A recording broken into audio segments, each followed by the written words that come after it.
Labas rytas, mėly draugai ir mūsų vienuolyno Facebook'o sekėjai. Tai būkite pasveikinti iš Romos. Pas jūs dabar yra 9 ryto, o pas mus yra 8 ryto. Ir esu labai nuostabiame vienuolyno sode, kur dalis yra taip pat užsodinta alyvomis. Ir kažkaip neatsitiktinai pasirinkau šitą foną, todėl kad artėja didžioji savaitė ir visada, kada žvelgiu į augančias alyvuoges, alyvas, šiuos medelius, kažkaip man visada aliuzija yra į alyvų sodą.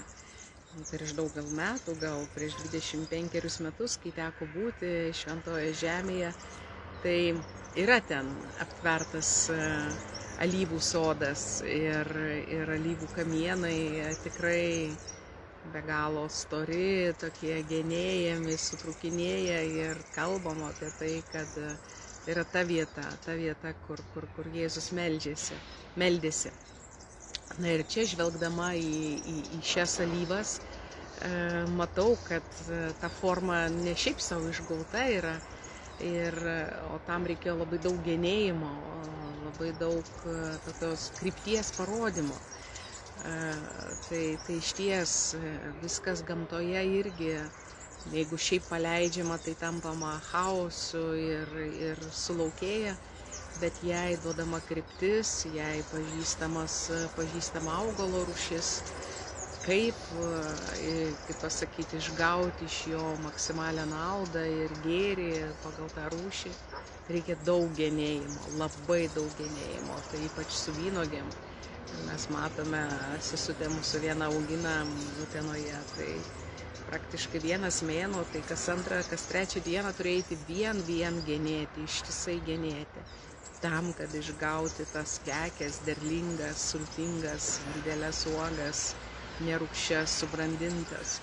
Tai pagalvoju, ir taip yra su mūsų kasdienybė ir su mūsų gyvenimu, kuriam įvairios situacijos, įvairios aplinkybės, kurių kartais negalim sukontroliuoti, nes kitų žmonių irgi laisvės negalim sukontroliuoti. Taip nutinka, kad provokuoja ir tarsi vyksta kažkoks apgenėjimas, ar ne, ir mūsų apgenėjimas per gyvenimo aplinkybės, situacijas, bet genėjimas dėl ko?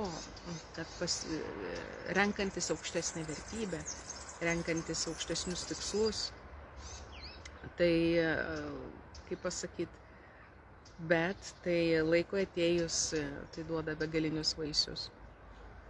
Ir šiandien jau jums matant, kad jūs jau esate online, norėčiau paskaityti šios dienos Evangeliją iš Jono Evangelijos 7 skyriaus nuo 40 iki 53 eilutės imtinai.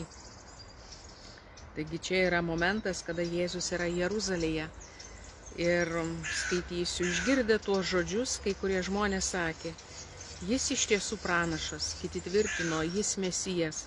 Dar kiti prieštaravo, nejaugi Mesijas būtų iš Galilėjos. Argi raštas nesako, jog Mesijas ateis iš Dovido palikuonių, iš Betliejaus miestelio, kur yra buvęs Dovidas. Taigi, minėjo kilo nesutarimas dėl jo asmens. Buvo tokių, kurie norėjo jį suimti, bet ne vienas nepakėlė prieš jį rankos. Taigi sargyba sugrįžo tuščiomis pas aukštuosius kunigus bei fariziejus, o tie klausė, kodėl neatvedėte? Sargybiniai atsiliepė, niekados žmogus nėra taip kalbėjęs. Fariziejai atsakė, gal jau ir jūs leidote suvedžiojami? Ar tiki jį bent vienas iš vyresnybės ar fariziejų? O šita minia, neišmanant įstatymų, yra prakeikta. Tuomet prabilo vienas iš jų, Nikodemas, kuris buvo pirmiau aplankęs Jėzų.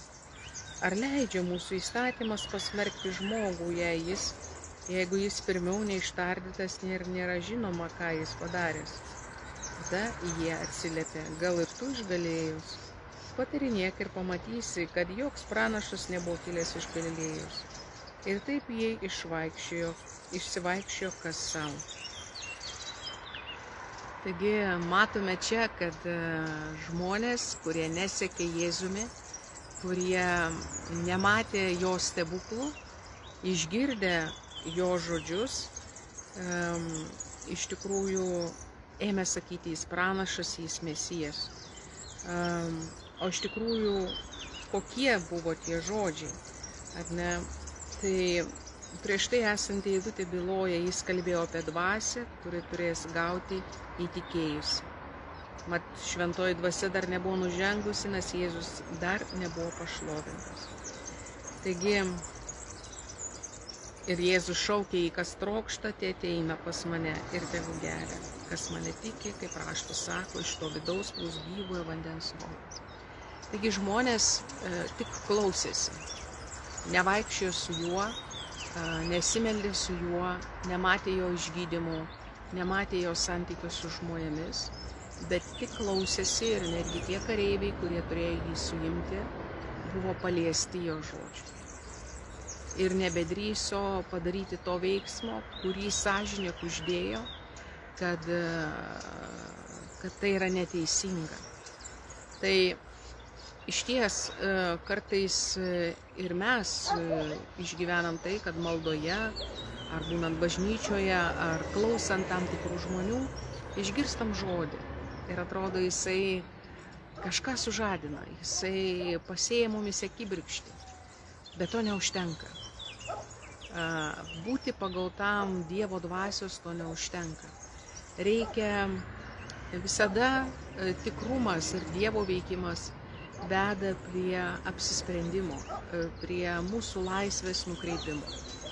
Ir to pavyzdys yra mums pats viešpats Jėzus Kristus, kuris atidavė už mus save, kuris dovanojo mums save, tam, kad pašventintų ir būtų kiekvienoje mūsų situacijoje, dabar kaip vilties ženklas, kaip tikėjimo liudytojas, į kurį mes galėtume įsistverti.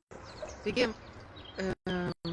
tie žmonės buvo paliesti žodžio, bet ar juos lydėjo laisvės apsisprendimas juos sekti, jį išpažinti.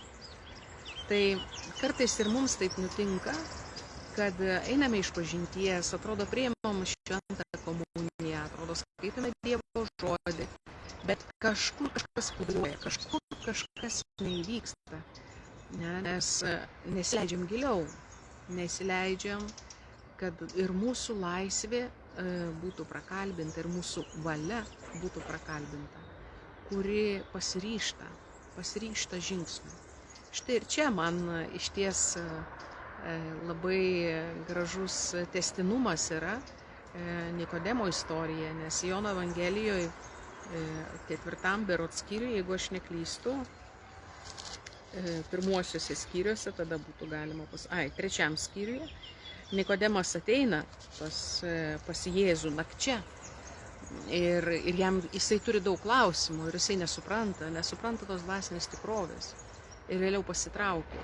Ir čia mes vėl matome Nikodemą, kuris išstoja ir tarsi jaučia ir išgyvena tikrumą, bet nėra mokinys, ne, tai kažkur nuo šaly. Tai klausimas mums, ar tas žodis, kuris mus prakalbina ir kuris veda link esminio pasitikėjimo Dievu, ką aš renkuosi? Ar aš įpuolu į pasitikėjimo glėbį Dievu? Ar aš noriu viską padaryti savo rankomis, viską ir būti teisiu ir skirstyti, čia Dievo darbai ar ne Dievo darbai, čia mano darbai? Ar iš tikrųjų noriu likti nuo šalyje? Taip, kažkas paliečia, bet ir nublėsta. Lygiai taip pat tenka girdėti ir su pašaukimais. Ir žmonės tikrai, Dievas dovanoja pašaukimus. Ir į kunigystę, ir į pašvestą gyvenimą. Ir atrodo, kažkur kažkas sukirba, kažkas ateina ta gelminė šviesa, ta vidinis tikrumas, tokia vidinė laisvė. Taip aš norėčiau gyventi, taip aš norėčiau viską palikti, kad sekti viešpačiu, pasišvęsti viešpačiu ir tarnauti jam, ar tai būnant kunigu, ar būnant pašvęstuoju ir pašvęstąja, bet prireikia vieno žingsnio, prireikia sprendimo. Prireikia sprendimo, štai aš tavo mokinys, štai aš čia. Ir jis neįvyksta. Ir štai čia yra mūsų valia, štai čia yra mūsų laisvės apsisprendimas. Tai ir jis duotas mums, jis paliktas į mūsų rankas. Tad Dievas nepaliauja mūsų kalbinti per mažus kasdienius įvykius, taip pat nepaliauja kalbinti ir per šią Evangeliją, ir per šią gavėnią. Tai klausimas mums ir man, ir jums, link kokio pasirinkimo mane veda ši gavėnė, link kokio pasirinkimo mane veda šios dienos Evangelija. Kas senai kirba mano širdyje, bet pritrūksta ryžto ir valios apsispręsti. Kas yra tai? Ir prašykime malonės, pulkime į pasitikėjimo glėbį ir darykime tą sprendimą, link kurio mus kviečia Viešpats. Nes širdis supranta, bet reikia mūsų laisvos valios pasirinkimo. Ir čia yra mūsų darbas, mūsų kelionė. Tai pasmelsiu už jūs, Viešpatie Dieve, dėkoju tau už šį nuostabų rytą, už šį poilsį, už šeštadienio poilsį, kurį mes turime. Dėkoju tau, Viešpatie, už šią nuostabią gavėnią, dėkoju tau už šį Evangelijos tekstą, kuris pažadina mus ir duoda dvasios įkvėpimą, jog yra tikri dalykai, jog yra tikrumas dėl tavo valios kasdienybėje, artimo meilės darbų, o galbūt net kažkam ir dėl pašaukimo į kunigystę ar pašvęstą į gyvenimą. Viešpatie, apšviesk mus savo šventąją dvasią ir duok mums ryžto palenkti savo valią tavo žodžiui, sekti tave ten, kur tu mus kvieti, ten, kur tu esi.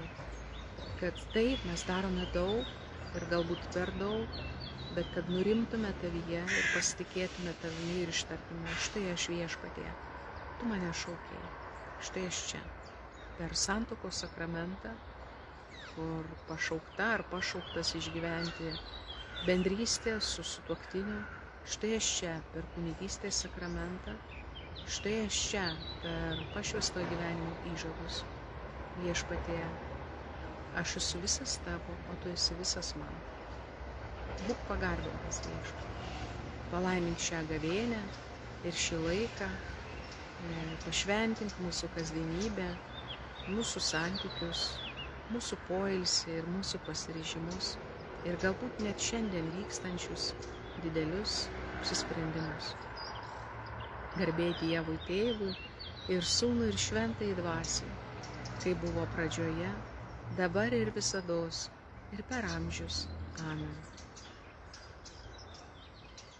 Tai būkite visi palaiminti ir tikrai linkiu jums nuostabaus savaitgalio, o dar yra kelios džiugios žinios, kad kitą šeštadienį vyks gavėnios rekolekcijų vakaras apie nuolatinę maldą ir taip pat vienos pažįstamos dėka išėjo mano asmeninis YouTube kanalas Sesė Dominyka, tai kviečiu registruotis, sekti ir skleisti.